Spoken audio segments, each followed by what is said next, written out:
welcome to today's Commonwealth Club World Affairs program. I'm Clara Jeffrey, editor-in-chief of Mother Jones, and it is my great pleasure to introduce Ari Berman, the national voting rights correspondent for Mother Jones and the author of Minority Rule, the Right-Wing Attack on the Will of the People and Their Fight to Resist It. Ari, good to see you. Great to see you, Clara. Thank you so much to the Commonwealth Club for hosting me. I'm sorry I couldn't be there in person, but I know we're going to have a good virtual chat about this topic. Absolutely. Let's just jump right in. You write that the founding fathers once feared, quote, the superior force of an interested and overbearing majority, but the central threat now facing American democracy is minority rule. So what is minority rule?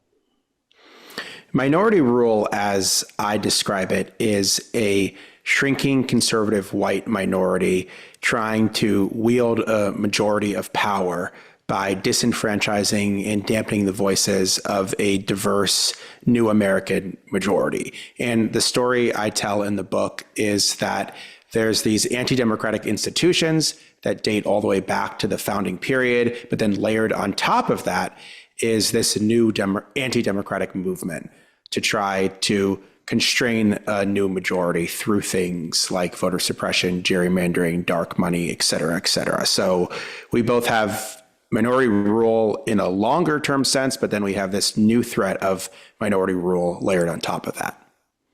So backing up to the founders, what did they fear with regards to the majority and why? What were their main concerns?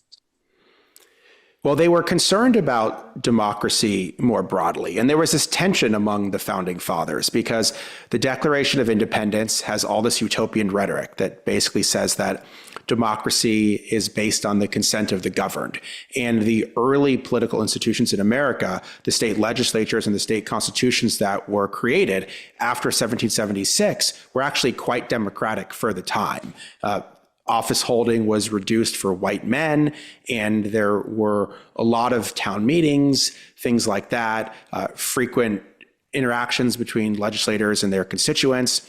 But there was also a lot of crisis in America at the time and a feeling like the states were too populist and the country was on the verge of disorder. And so really, the Constitution was created in many ways to try to check popular democracy and to try to put limits on it so that there would be instead a representative democracy in which the views of the public would be filtered through all these different layers so that essentially the founding fathers would be able to make decisions on behalf of the rest of the country, but also protect the interests of themselves, which were the interests of white male property owners, because that was a distinct minority at the time who they felt needed to be protected. And so what were the economic crises kind of facing them? Like what prompted that immediate concern of theirs?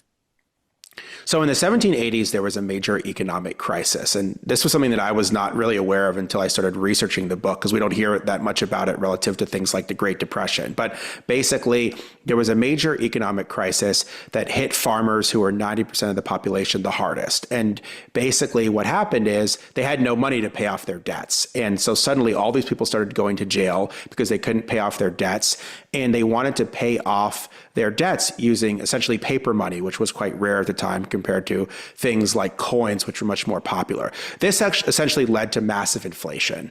And they were there when the government went to collect the taxes and the debts in states. There was rebellions, and there was basically this populist uprising in the states. At the same time, the Articles of Confederation, which was the federal government before the Constitution was adopted in 1787, was very feckless and couldn't really raise its own revenue, couldn't really check the power of the states. And so the founders, when they came to Philadelphia in 1787, were concerned about the populist uprising in the states, and they were concerned about what they called the fury of democracy. And they felt like they had to do something to not only create a strong central government, but to put checks on the way the states were operating and what they viewed as an excess of democracy in the states. So when they got together for the Constitutional Convention, what did they do to limit the powers of the majority, and what were the various constituencies involved? So they laid out what was known as the Virginia Plan, which you're, of course, very familiar with because you edited my Mother Jones excerpt on this topic. But basically, the Constitution was introduced as we know it by Edmund Randolph, who was the governor of Virginia. He was tall and good looking and was a former aide to George Washington. But the real mastermind of the Constitution was another Virginian, James Madison, who was kind of the opposite of Randolph. He was short, he was sickly, he was an intellectual, he had read all the books, and he devised this plan. And so basically what the Virginia plan does is it insulates the government from the public. And it does it in such a way that senators are nominated by state legislatures and appointed by the lower house, the House of Representatives. So the public will not elect senators. The president's going to be chosen by this complicated system that's later adopted, as we know, as by the Electoral College, which was different back then, but similar idea. So the public would not elect the president. Supreme Court justices and other judges would be nominated by senators and confirmed by the president, so they would not be appointed with any public input. And really, the House of Representatives was the only branch of the government that the public would directly elect. And that itself was also skewed by the 3/5 clause, which gave more power to slave states. So basically, in the initial design, only one branch of one house of the government was directly elected by the people. And just to back up even further than that, of course, the only people that could vote even for that were in many cases white male property owners, right? So it's exactly you start with a small pool and you make it even smaller. So talk to me about how slave states and small states, and I just want to add, when we say small states, initially that was mostly physically small states in addition to population-based small states. But as we go forward into the future, we're really talking about population size, but how they threaten the rest of the delegates if they didn't get their way, and what they extracted.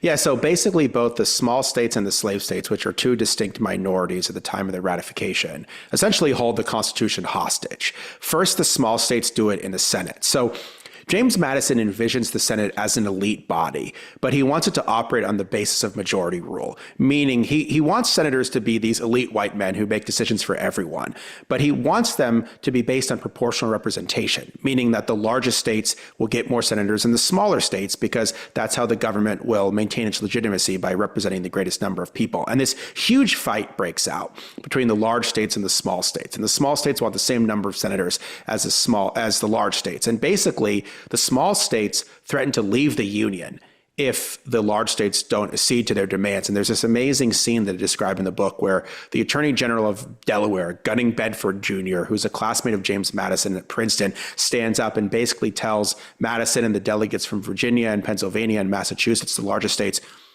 if you don't agree to our demands and give us the same number of senators, we are going to leave the Union and find a foreign ally. And this is the worst thing you could do 11 years after fighting a war against England, is to say, we're going to go join France, or we're going to rejoin England, or something like that. And so basically, the Senate has no choice but to accede to the demands of the small states.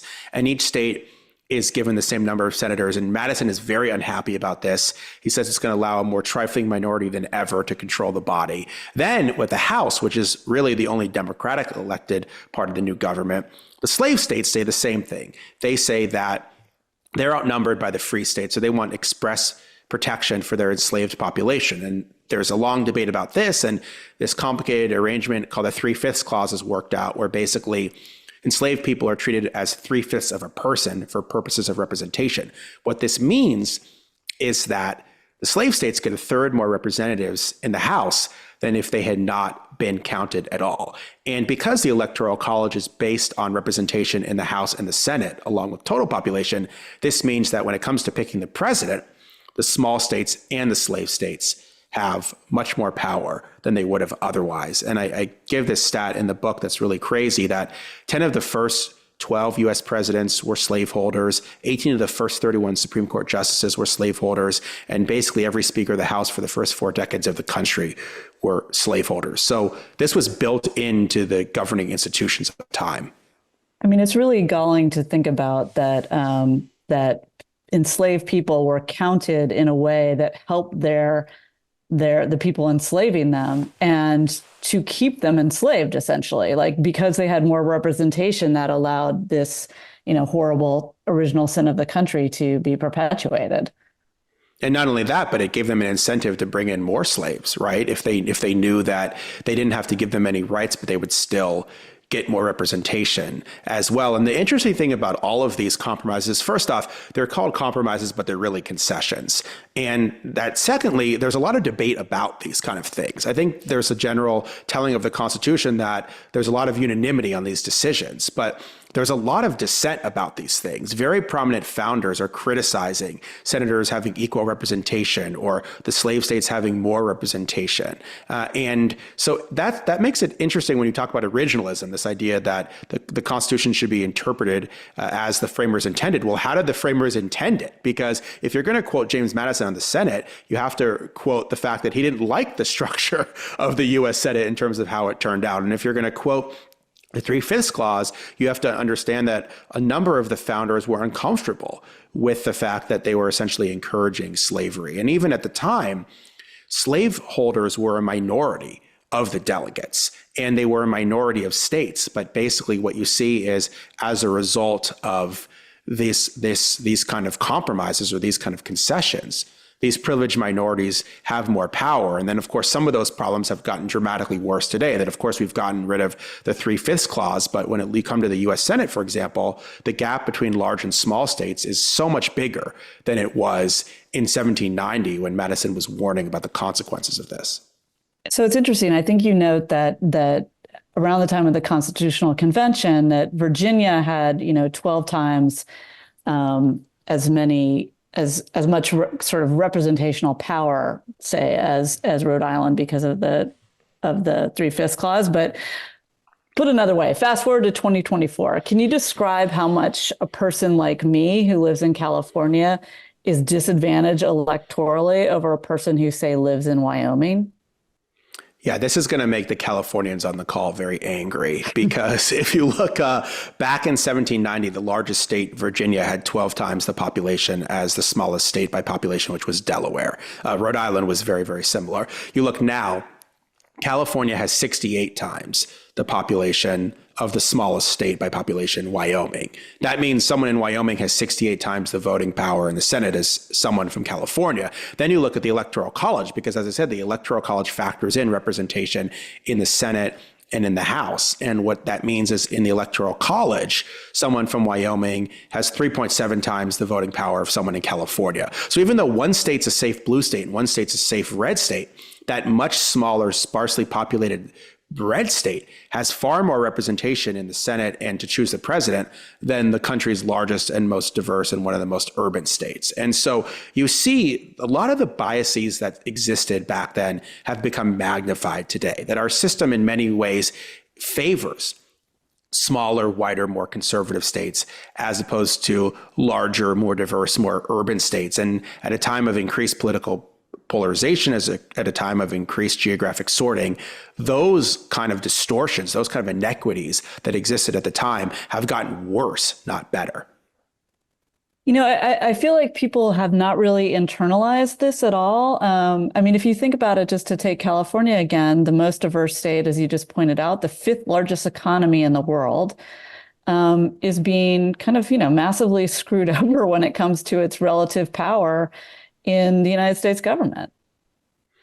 It is. And I think people haven't really thought about the consequences. They just sort of think like, this is how we do it, but they don't think like, why do we do it? And then to some extent, that was one of the motivations in writing my book is, a lot of people are wondering, how did the system become the way it is? How did our democratic crises get so extreme? And I wanted to answer that question by going back in U.S. history and basically saying that these problems have been with us from the beginning, but far from solving them, they've actually gotten worse. That even as the country has democratized in many ways, so that things like voting rights have been extended to lots of people that were originally disenfranchised, actually a lot of the inequities have become more skewed.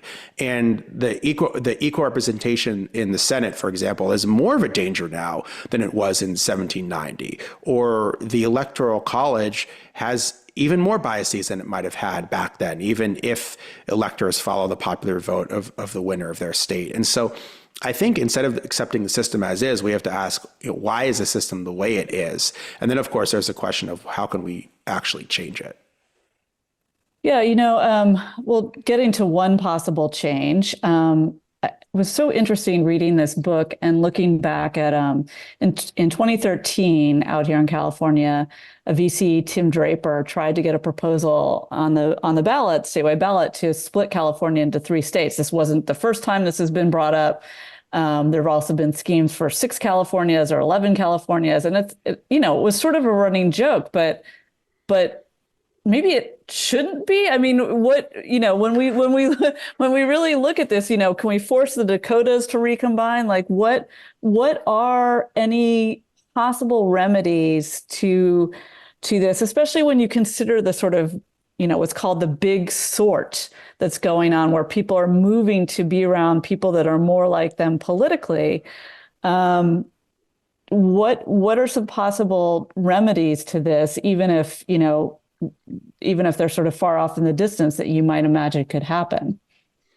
Well, the funny thing is people just kind of like laugh at the idea of splitting up California. But I mean, Republicans literally did that with the Dakotas in the late 1800s to give themselves more power. They were like, let's just create 4 senators from the Dakotas. And I mean, like, it was so random. Like, the whole idea of states has been so malleable over time that basically all of these sparsely populated Western states were admitted to the Union to essentially boost Republicans. And I mean, granted, back then the Republican Party was not the Republican Party it is now, but the whole idea is the system has been manufactured and rigged at different times to give one set of interests more power over another. And one of the problems with the Senate is that one of the last acts of the Constitutional Convention, basically the delegates agreed that no state would give up their equal representation in the Senate unless they signed off on it. So that makes it very difficult to change the underlying structure of the Senate. But there are things that could be done, for example,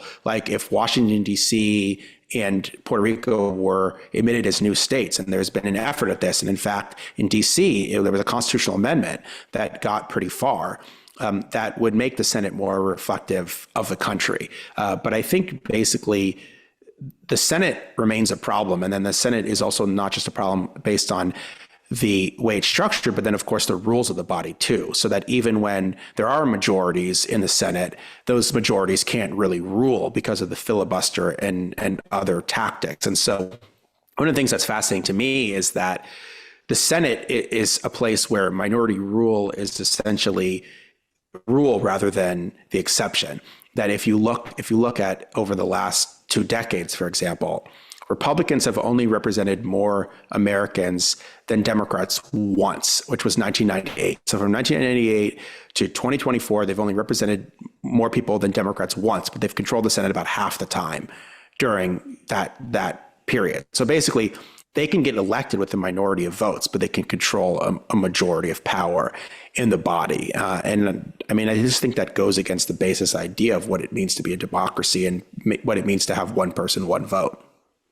It's so interesting because, for the past 100 years in particular, we've rectified some of the most obvious gross inequities from the founding. Black people can vote, women can vote, Native Americans are citizens. But have those advances blinded us in certain ways to the sort of structural inequalities on like the actual constitutional separation of powers, do you think? I think to some extent, yes, because there's this narrative that American history is one of unyielding progress, right? And Barack Obama always used to give that famous quote by Martin Luther King that the arc of history is long, but it bends towards justice. But I think it's just as often the case that it bends towards justice, then it snaps back at the very moment that it's bending. And so there's often the sense that the moments of greatest progress lead to the moments of the biggest backlash. And we saw that with Reconstruction, we saw that with the Civil Rights Movement, and in many ways we saw that with the election of the first Black president and the changing demographics today. And so, you try to explain the Electoral College to a kid. I tried to explain it to my 9-year-old daughter recently, and she thought it was crazy. She follows sports and she instinctively understands that the team that gets the most points wins the game. And to try to explain it to her that, no, that's actually not what happens in choosing the most powerful office in the land, I think just doesn't make any kind of sense. And so the frustrating thing to me is that we just accept this as normal. every 4 years when it's deeply abnormal, and not just deeply abnormal from a democratic sense, but also deeply abnormal in terms of how other countries do things. And so I think that, we need to have a longer discussion about electoral reform, but it just seems like every 4 years. I mean, when we did our Mother Jones excerpt, we talked about this ticking time bomb, but like every 4 years, there's this ticking time bomb that someone could get fewer votes and actually occupy the highest office in the land. And to me, that's just crazy that we keep doing it this way. Yeah, it's really interesting because, kind of MAGA America sees itself as under attack, as they see it, from the kind of cultural dominance of coasts and cities and diverse and queer people. But actually, on a factual level, they have an enormous electoral advantage on far more levels than I think people realize. Do you think that those are independent phenomena, that feeling that that folks who feel that way are being minimized versus the sort of reality of how power does actually shake out? Yeah, I think so. I mean, they feel like they're outnumbered because they don't control Hollywood or they don't control these, elite institutions. But the fact is, just as a starting point, the places that are friendliest to MAGA are overrepresented in the Senate, overrepresented in gerrymandered House districts and gerrymandered state legislative districts, overrepresented in the Electoral College, the U.S. Senate, these national institutions as well. And I think that, there's a sense that they're outnumbered because these areas might be shrinking, for example. But listen, South Dakota could shrink as much as it wants, but it's still going to have the same level of representation as California. And I just think it's crazy that basically the states where people moved are being penalized, essentially, and the places that have the most dynamic economies and the most diverse cultures and the most energy, that where people want to live, are essentially penalized for people living there. I don't think that's absolutely not what the founders intended. And it's funny because this is exactly what Madison warned about. He foresaw a day when sparsely populated Western states would be admitted to the Union, and he felt like that would undermine the basic conception of the government representing the consent of the governed. And so in a lot of ways, what's playing out is in direct opposite to what some of the most prominent founders intended. And I think, again, this is something that instead of just accepting as it is, we should sort of ask the question, why is it that way? And then what can we do about it? So you mentioned earlier that the unmajoritarian qualities that the founders put in the Constitution have, in effect, metastasized and have these other knock-on effects. So let's discuss the current Supreme Court. How many Supreme Court justices have been appointed by people who did not win the popular vote? Well, the Supreme Court is really the case study for minority rule today, because first off, just look at its composition. You have, for the first time in U.S. history, 5 of 6 conservative justices were appointed by Republicans presidents who initially lost the popular vote and confirmed by senators who were elected by a minority of Americans. So first off, the Supreme Court is a product of minority rule. It's a product of presidents like Donald Trump and George W. Bush who lost the popular vote, and then it was a product of Republican Senates that never had the support of a majority of Americans. Then the Supreme Court has deepened minority rule through its actions. It's made the country less democratic through things like decisions gutting the Voting Rights Act, Citizens United, upholding partisan gerrymandering, and it's also issued decisions that are directly at odds with a strong majority of Americans, such as overturning Roe v. Wade, overturning gun control laws, overturning environmental protections. And so basically, the Supreme Court, through its structure, its composition, and its actions, has deepened minority rule in the U.S. And I think this is one of the biggest problems we have because, listen, the U.S. Senate is very structurally problematic, but you can still vote out U.S. senators, right? I mean, the Supreme Court, there's no accountability for. We can debate whether there could be or should be accountability for them, but as it exists now, there's really no recourse if they do stuff that's wildly anti-democratic and also out of step with public opinion. And they've shown over and over that they will do this. And it seemed like from the recent oral arguments in the Trump immunity case that they're going further than ever to try to also enable Donald Trump's authoritarianism, which is another threat to democracy and checks and balances and democratic norms in this country. you said in your book that Donald Trump, of course, did not cause these electoral inequities, but he surely is the beneficiary of some of them. Can you just kind of list a few? Well, I mean, first off, he never won the support of a majority of Americans. So if we had an election in which every vote counted equally, he never would have been elected in the first place. And then he certainly would have never been able to try to overturn the election in 2020. So you just take that, for example.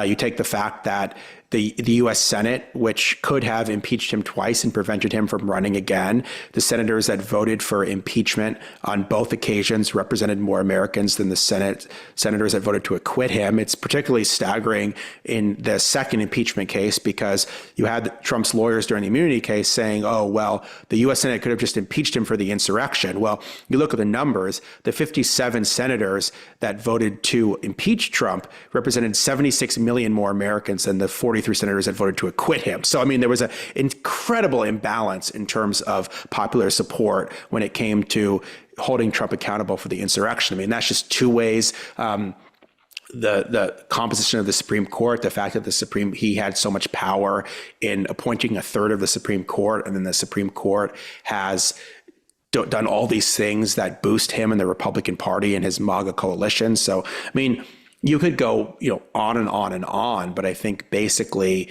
there's no way that Trump would even have been elected president, let alone been able to wield the amount of power he did today, if there weren't already these counter-majoritarian aspects of the U.S. political system and these biases in favor of Trump and his supporters and their coalition.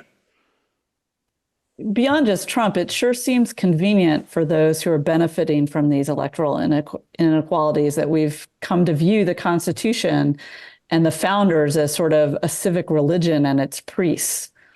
Are we unique in that way when you look around at other democracies around the world, that we've so venerated this moment in one document?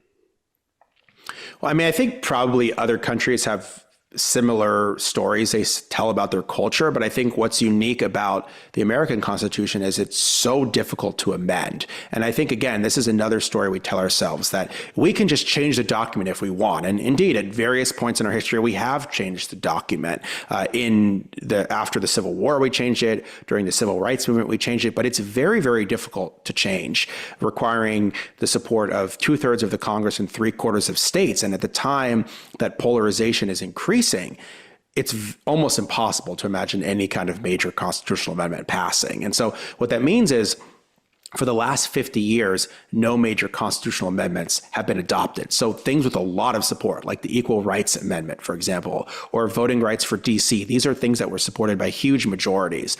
They haven't become law. And you look at polling today, things like overturning Citizens United or restoring the Voting Rights Act or protecting a woman's right to choose. I mean, these are things that are supported by 60, 70, 80% of Americans, reasonable gun control efforts. But it's impossible to imagine either 2/3 of the Congress or more likely 3/4 of states signing off on that. So basically, what I argue is that the Constitution is frozen in time. And it's at least frozen the last 50 years. And in many ways, it's frozen much deeper. And it's an antiquated document that, yes, in many ways, it is a remarkable document. And it was a remarkable document at its time because in a lot of ways, it was the first of its time. But also, it should be viewed as a document that was written in 1787, not a document that was written in 2024. And we should talk about the self-interest that the founders had, the fact that they wanted to protect people like themselves. And they either willingly or were forced into making all these concessions for things like slave states or things like smaller states that they didn't like doing. And we should have a more realistic conversation about what their motives were and how relevant their views are to 2024. And not only that, but I think that originalism is a very convenient ideology for the right, even though it's been cherry-picked, but it's a very convenient ideology to say we should go back to a document that excluded a majority of people from political power. I mean, sure, like if you want to justify anti-democratic actions today, just go back and invoke something that excluded a majority of people at the time. I mean, do we want to invoke a document in which only 6% of Americans were eligible to vote in the first presidential election? I think that's something that we want to have corrected as opposed to constantly emulate. I just want to make sure that people hear that percentage. What Only percentage? 6%. 6%.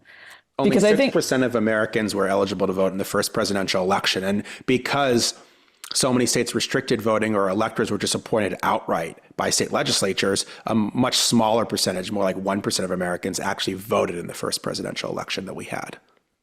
so that brings me to the question of turnout. And one of the sort of light bulb moments I had reading your book that I, was kind of a little bit surprised at myself. I had never thought of before, but that's what your good writing does, is bring out new facts to everybody.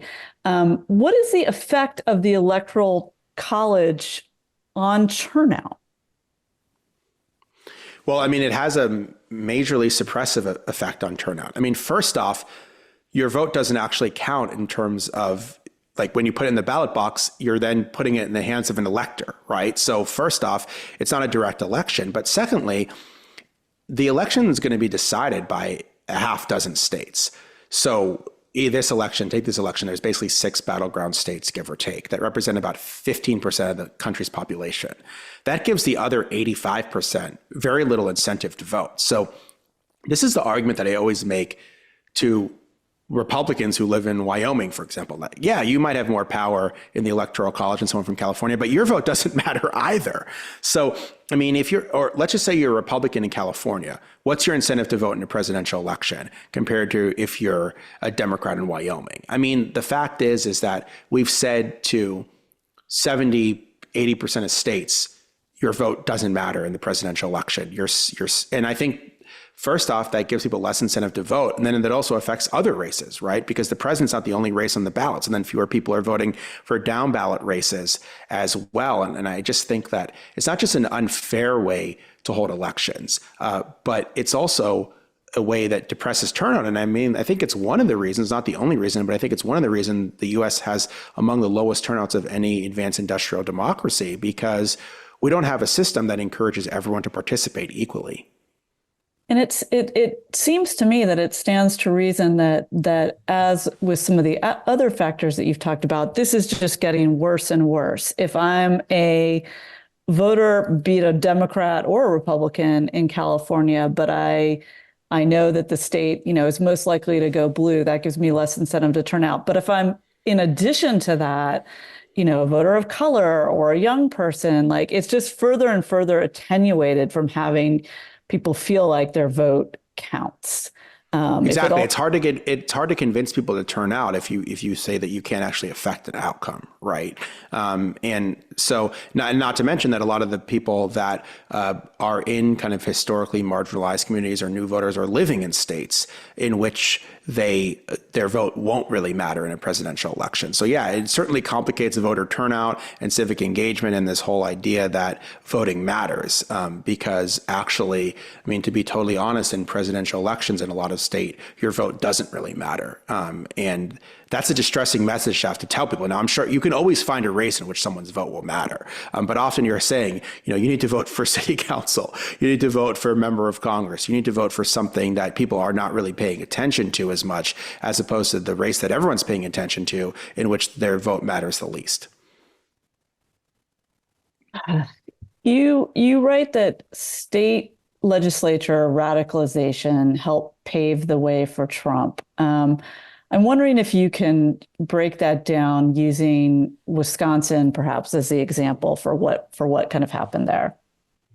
Yeah, I write about this a lot in the book, and I tell the story of Wisconsin because basically the election of the first Black president in 2008 radicalized the Republican Party against multiracial democracy. And they felt like the election of the first Black president, but not just that, the turnout and the coalition that elected him was going to be the new normal in American politics. And they wanted that to become the exception rather than the rule. And so in 2010, they took over all of these key swing states, and they made that their bulwark against multiracial democracy. And Wisconsin was a really important swing state, not just because it was a battleground state, but because it had this progressive tradition. It was a state that gave rise to unemployment insurance and Social Security and collective bargaining rights for unions. And so there was this feeling that when Republicans took it over, if we can change the political culture and the political dynamics of a place like Wisconsin, we can export that as a model to all of these other key swing states as well. So they did things like rolled back collective bargaining rights for unions, passed heavily gerrymandered maps that were so skewed for Republicans that even when Republicans only got 46% of the vote, they got 64% of the seats in the state assembly, made it harder for Democratic constituencies to vote. Even when Democrats got elected, like when the state elected a Democratic governor in 2018, they passed lame duck laws to overturn his power before he was even elected. So they kind of made the state a laboratory for oligarchy. And they did it in such a way that they could try to export it all across the country. And that was a dominant model for them. And basically, all of this predated Trump. And what I argue in the book is that this radicalization against democracy laid the groundwork for Trump, because if the Republican Party hadn't already been moving in an authoritarian direction, they wouldn't have been so keen to then embrace an authoritarian leader. And so I think it's really, really important that Trump just didn't come out of nowhere, that he had a lot of enablers in the Republican Party who essentially laid the groundwork for someone like him to become the leader of their party and then the next president. So it's not, the sort of common narrative often is, oh, they're so browbeaten, they're so afraid of him, they're afraid that he'll cause them to lose their election or even worse things. But that's a sort of charitable narrative in some cases. Yeah, I would say that Trump's more dictatorial about it. He's more openly authoritarian about it, certainly. But I mean, you look at the things that Scott Walker was doing in Wisconsin. I mean, he was pushing Wisconsin in a more authoritarian direction. He was rigging the democratic institutions of the state to benefit people like him and his coalition. They just were doing it more through the normal channels, right? They were doing their authoritarianism through the normal political channels as opposed to trying to do it like overturning an election, right? But even things like that, like I argue in many ways that the lame duck session in Wisconsin in 2018, where they stripped power from the Democratic governor, was a soft coup. And when I asked the Democratic governor, Tony Evers, about that, he said, yeah, this was a warm up for the insurrection. This idea that no one else is entitled to hold power if it isn't you. I mean, that idea was internalized before Donald Trump. And so, yes, in many ways, Trump is an accelerant to the undemocratic crisis that we face. But he's also a product of a broken political system, and he's also a product of the Republican Party radicalizing against multiracial democracy. And that's one reason Trump has remained so popular within the Republican Party. You spend a chapter, maybe two, discussing Pat Buchanan and how important he is to understanding the rise of Trump. And I think for people who are younger than you and I, they may not really know who he is. And even for those of us who kind of remember him, it's like, oh, yeah, that guy who was on the McLaughlin group. Can you remind us like what Pat Buchanan symbolized to the Republican Party and what he augured? Well, I mean, Pat Buchanan is such a fascinating character because his campaign in the 1990s laid the groundwork for Trump. He laid out the quote unquote America First strategy that Trump adopted. And what he did is he mixed antipathy towards the civil rights movement in the 1960s, which he was very familiar with after working for Nixon and Reagan, with opposition to demographic change and warnings about non-white immigration. So when Buchanan first runs for president in 1992, it's after the 1990 census comes out. And the 1990 census predicts that for the first time, white Americans are going to be a minority in the country by 2050. And Buchanan makes a big deal about this. And he's the first major presidential candidate to basically say, white Americans are going to be a minority and we need to do something about it. And he starts speaking up for what he calls the emerging white minority. And he introduces the idea of a Buchanan fence, which of course later becomes the wall. His campaign slogan is "Let's make America first again," which of course becomes "Make America great again." He talks about a pause on immigration, which in many ways it leads to the Muslim ban. He talks about denying citizenship to children born to undocumented immigrants. He goes to California and campaigns against campaigns for Prop 187 and against the changing demographics of California. And so he really, both in tangible ways, but also in ideological ways, lays the groundwork for Donald Trump. And the fascinating thing to me is Buchanan kind of gets pushed out of the Republican Party and his views are too extreme and people like Bob Dole and George W. Bush don't want him around. But the more extreme his views become, the more popular they become within the Republican Party. And basically, Buchanan himself is pushed out, but these ideas of white displacement and the decline of white power, they become more powerful within the Republican Party as the country gets closer to a majority-minority future, and as there's things like the election of the first Black president start to crystallize for Republicans that they are on the wrong side of the changing demographics of the country. So I think he's really a really important figure in the radicalization of the Republican Party against the changing demographics of the country. It's interesting because you mentioned California. It sort of feels like California, which of course was a hotbed of immigration from Central and South America and from Asia, kind of saw that demographic change, earlier than certainly most states or on a bigger level. But California, kind of went through a really horrible thing. And then, not that everything's perfect out here by any stretch, but like kind of pulled itself out of that tailspin. I'm curious if you have thoughts as to what lessons we could graft onto the entire national project from sort of California going through an incredible anti-immigration phase to something that's a little bit more of a, accepting of a multiracial democracy. Well, I think that's the fascinating thing, is that the immigration restrictions in California produced such a big backlash and are kind of widely viewed as the thing that turned the state more or less blue. And, I was fascinating, I'm not from California, and I'm fascinated to research the history and realize that California was a very Republican state for a long time, much longer than I had realized. You kind of think of it as like a Republican place in like the 50s and 60s, but it was voting red much longer. And essentially, the backlash to Prop 187 led the state to become much more multi-ethnic and much more democratic. And now it's kind of, again, it's not a perfect state, but I think it's a model for the kind of multiracial, multi-ethnic democracy that a lot of people are afraid of on the right. And, they are worried about the country becoming more like California. And, Buchanan starts to say this earlier than most, that, if the country becomes like California, the Republican Party is going to become extinct. Now, I think that's a real oversimplification, because there's no reason why Republicans couldn't win the changing demographics of the country if they just moderated some of their policy positions. And I think that's the thing that I always find sort of head scratching, is there's nothing that says that these groups of voters are forever locked into one party. They're responding to people's policies.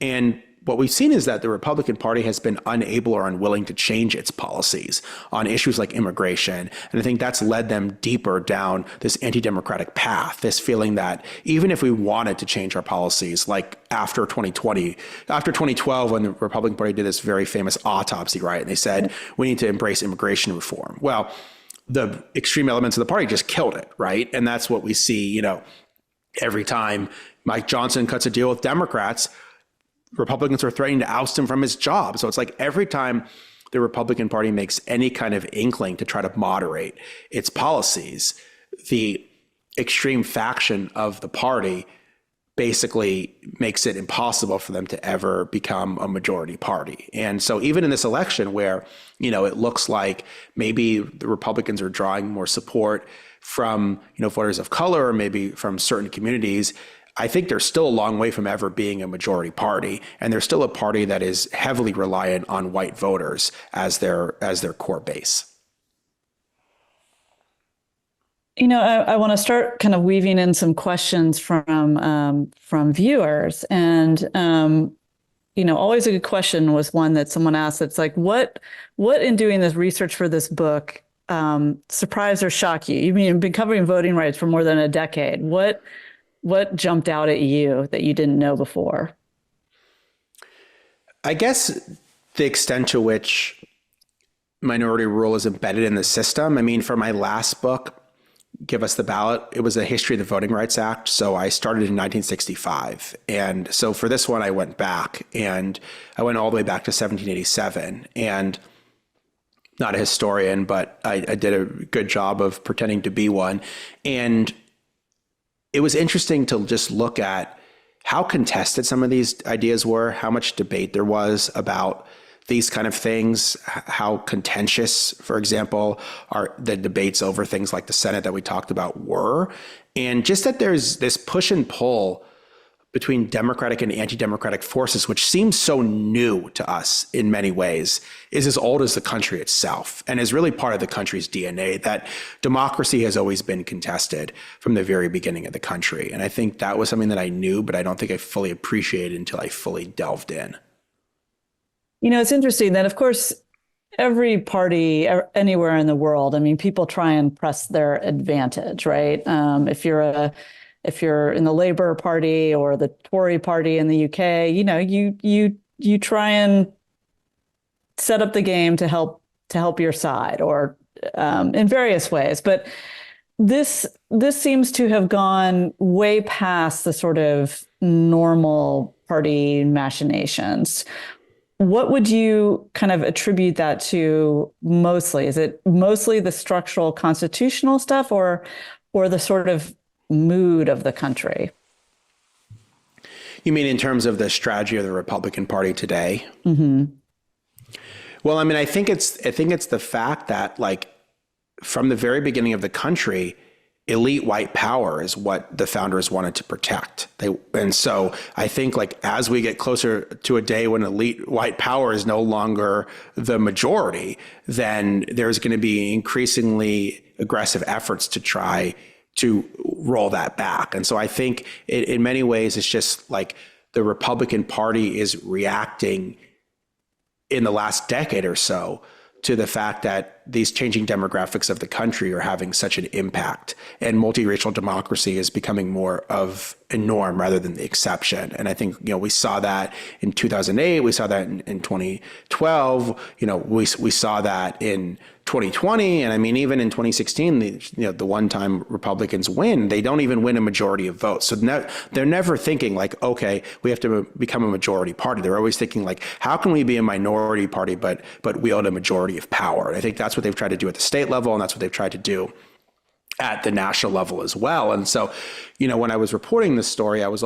looking at, how did the system get so rigged? But then I was also looking at, how can we unrig it as well? And that's why, I tried to talk about how states like Wisconsin have changed and become less rigged than they were before, and how things like gerrymandered maps have been struck down. And then, I wrote a lot about Michigan, which was a state that also had a seemingly rigged government. And then citizens adopted things like banning partisan gerrymandering and expanding voting access and protecting reproductive rights. So I wanted people to also understand that, like, there's something we can do about this problem too. Like, it's not fixed to such an extent that it's unfixable, right? That there's lots of different models for trying to counteract minority rule that have been successful on the national level, and more recently have been successful on the state level as well.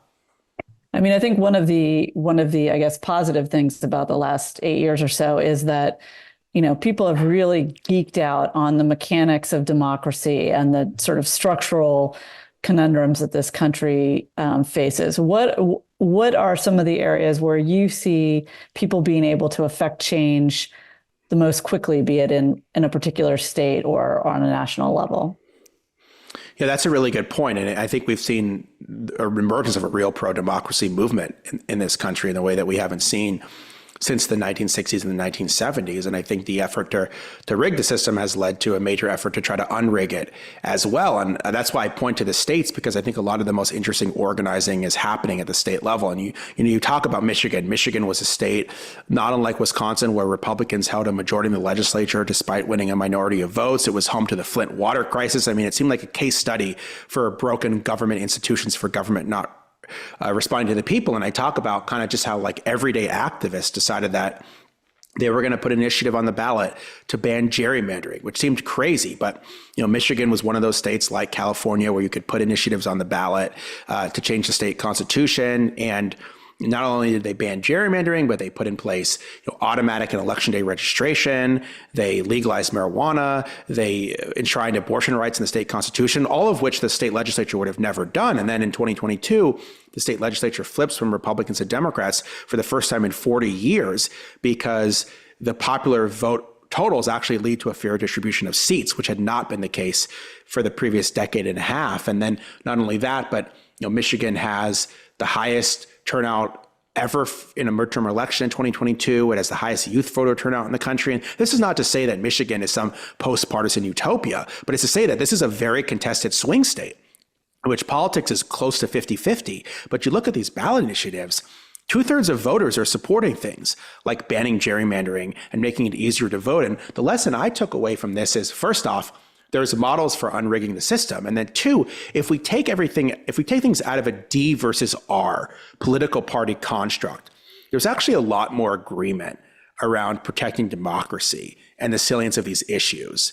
than we're sort of told to believe. And in fact, a lot of Republicans don't like gerrymandering either and just want voting to be convenient for them too. And so that's why I think it's a really important model, because I think when solutions are presented as, is this going to make democracy fairer? Is it going to make it more convenient? Is it going to make it more equitable? Generally speaking, those things are very broadly popular. And not only that, but when the issue is democracy itself, that breaks through. And we saw that in 2022, right, Clara? Remember when the president gave these speeches about democracy and he warned that the insurrectionists were on the verge of taking over all of these key states, and people were like, why are you talking about democracy? Why don't you talk about inflation and gas prices? And it was because democracy was really important as an issue in terms of protecting people's rights, but also democracy is not an abstract ideal. I think people now understand, if the democratic process is rigged, then that's how we get things like overturning Roe v. Wade.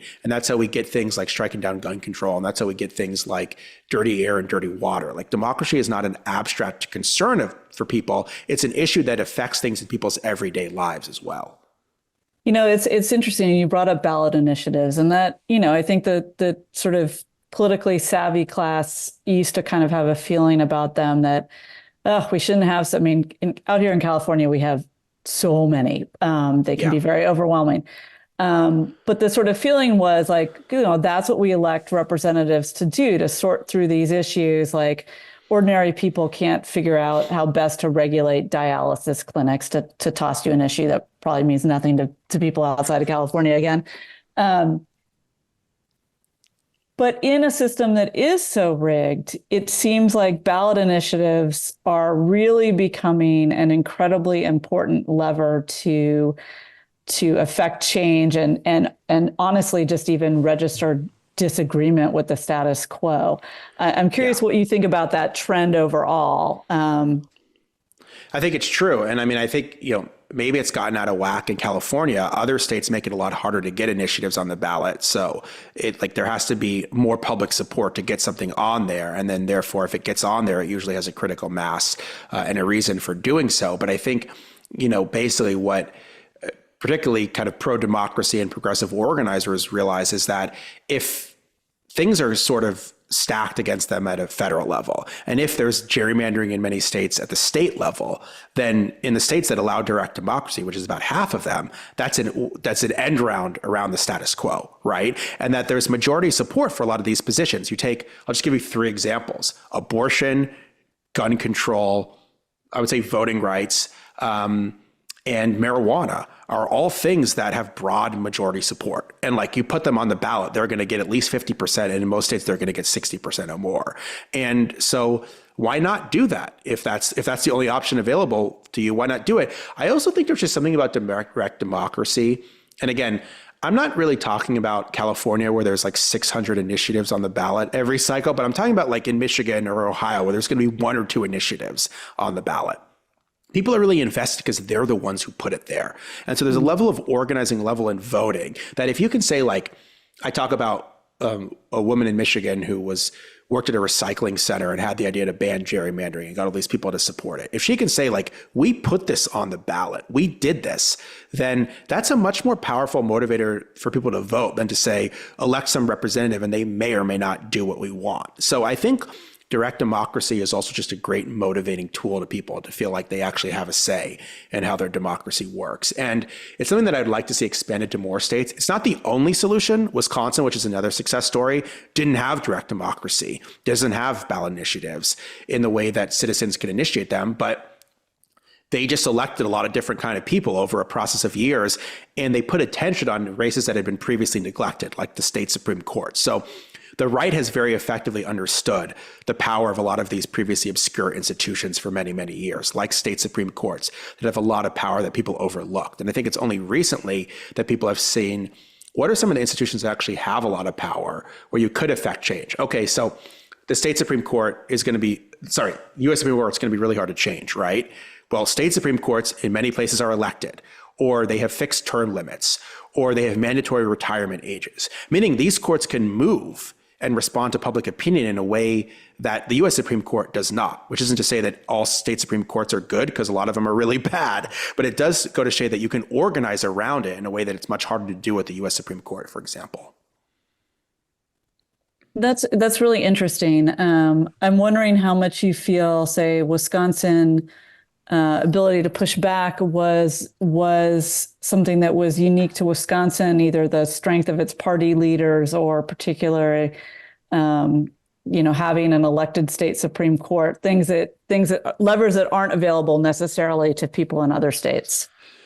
Well, I would argue that there's something in these states that are applicable to other states, because there's been other states that have changed too. Pennsylvania has changed, Arizona's changed, lots of states recently have changed their dynamics. And so I would argue that there's states either have ballot initiatives, or they have elected courts, or they have other abilities to change things beyond just there's no mechanisms. Now, in some places like Texas, it's a much longer process, right? That's somewhere you need a roadmap of how you're going to get there. And in some states, laws have to change because if it's so hard to vote, or things are so gerrymandered, it makes it harder then to organize against it. But the interesting thing to me is that at times when the right has been outnumbered, they've had strategies that are long-term strategies. I talk about the memo that Lewis Powell wrote in 1973 for the Chamber of Commerce. He was a future Supreme Court justice, and he basically writes this memo that says, we're losing the war to the civil rights movement and the women's rights movement and all the different rights movements. And we have to take over the court, we have to take over academia, and we have to take over the foundations and all this stuff. And step by step, they start to do it. And it's not like we're going to do it in the next year. It's this is a 40-year plan for doing it. And I think that sometimes there has to be a similar realization that there's things you can do in the short term, but there's also things you can do in the long term as well. And these things are not at odds, but in many ways they work hand in hand together. And I think there's a sense of instant gratification to politics that I understand, but I also feel like some of the structural reforms we need are going to take longer and more organizing to be able to achieve. Well, that's a great segue to a last question, which is looking at the immediate term, aside from turning out to vote, which they do, even if they feel they don't have much impact on their presidential election, down ballot, very important. But what else should citizens be doing to mobilize for this election? What are some areas where people can kind of put their efforts to the best use? Well, I think first off, just raising the importance of democracy in the election. And it's not a D versus R issue. It's a democracy versus authoritarian issue. And I think that's very important for people to be able to understand. Secondly, start supporting longer term movements for institutional reform. I'm not advocating for any of them, but there's a lot of things out there, from changing the structure of the Senate to changing the way the Supreme Court operates to changing the Electoral College, things like that. And then I think third and most important is organize locally. You'd be shocked how many swing congressional districts there are in California, just like I was shocked how many swing districts there are in New York. And listen, I live in a swing district right now in the Hudson Valley, and it's amazing to me how many people from New York City come up to me and say, I'm going to Georgia, I'm going to Wisconsin. And I'm like, you could just take a train an hour and a half and be in a swing district that could decide control of Congress. So I think for all the Californians on this call, probably not too far from where they live, there's a competitive district that's going to be decided by a few thousand votes, where they could probably go organize if they're angry about their state not having the right level of representation in the U.S. Senate or the Electoral College. Yeah, that's really interesting. I mean, it seems like the control of the House, the Democrats lost races across the country in various places, but where they kind of got clobbered more than was expected maybe was in California and New York State swing districts. Yeah, it was a lot of people who were so worried about what was happening in Georgia that they decided not to vote in New York or California. And that's why I'm saying, organize locally. First off, people locally know the issues the best. So you don't need to parachute into another state if you can have an impact in your state. But also, like, these races are not decided by that many votes. Like, it's amazing when you look at congressional races or state legislative races. I mean, they're frequently decided by a few hundred votes. And so organizing there can really have a big impact. And like I said, I mean, control of the House and these kind of things are up for grabs. So there's a lot of important competitive elections beyond the presidential election in this country. And I'm hoping, they get the attention they deserve, whether it's the fight for the Wisconsin legislature or whether it's these swing districts in California and New York and other places that aren't going to be integral to the presidential race, but are going to be integral to control of the Congress. Is there a issue set that you think is going to be the lever more than any other? I mean, there's a lot of contested space right now, be it over Gaza or abortion or whatever, but what are the issues that you feel are going to make maybe the largest impact, but maybe impact in unexpected areas or ways? Well, I don't know if it's an issue set, but the thing that I've been most frustrated with how the presidential race is being covered is that it's being covered in a very personality-driven way, as Trump versus Biden and the failings of the two candidates, as opposed to the essential choice facing the nation being one of democracy versus authoritarianism. And I think that is the most important issue facing the country. And I think that we need to look deeper than whether we like or don't like a certain candidate to the issues that are animating them. And I think that without getting into specific candidates, there's an ecosystem for authoritarianism on the right, an agenda for authoritarianism on the right that's being very openly spoken about, that I find very frightening, that I think would roll back a lot of the rights and freedoms that we've enjoyed in this country for so many years. So I think that should be front of mind. And I think that also impacts a lot of other issues we care about. Because, for example, the right to protest could be severely curtailed if a president gets in there and invokes the Insurrection Act on the protesters. So I understand there's a lot of issues that are motivating people today, but I also want people to understand that, like, the rights and freedoms that we're enjoying right now could be severely curtailed if the plan for authoritarianism is implemented in 2025. So I think that is one issue that I think could certainly break through more than it's breaking through right now. And it's, I think to the point you made earlier, that once authoritarianism takes hold, it doesn't necessarily stay on one side of the ledger either. Like, we could have countries that we see elsewhere that swing kind of violently back and forth between left and right, but authoritarian versions of the left and right in either case, that sort of once democracy is lost, it's hard to get it back. Good note to end on. Good note to end on, yeah. Well, I want to just thank, Ari Berman again. His great new book, Minority Rule, The Right-Wing Attack and the Will of the People and the Fight to Resist It, is really, I think, just want to just put in an actual plug for this book, since I have read it cover to cover. And it is super interesting on so many levels. And I think is at moments frightening, at moments really inspiring, and really kind of causes you to intellectually engage with the sort of arc of democracy in this country in a really kind of special way. So please pick up a copy of Ari's new book at your local bookstore. And if you'd like to watch more programs or support the Commonwealth Club's effort in making virtual and in-person programming possible, please visit commonwealthclub.org/events. I'm Clara Jeffrey, editor-in-chief of Mother Jones. Thank you all so much, and take care. And thank you, Ari, for taking this time out of your very busy day. Thanks so much, Clara, and thanks so much to everyone who watched and amplified.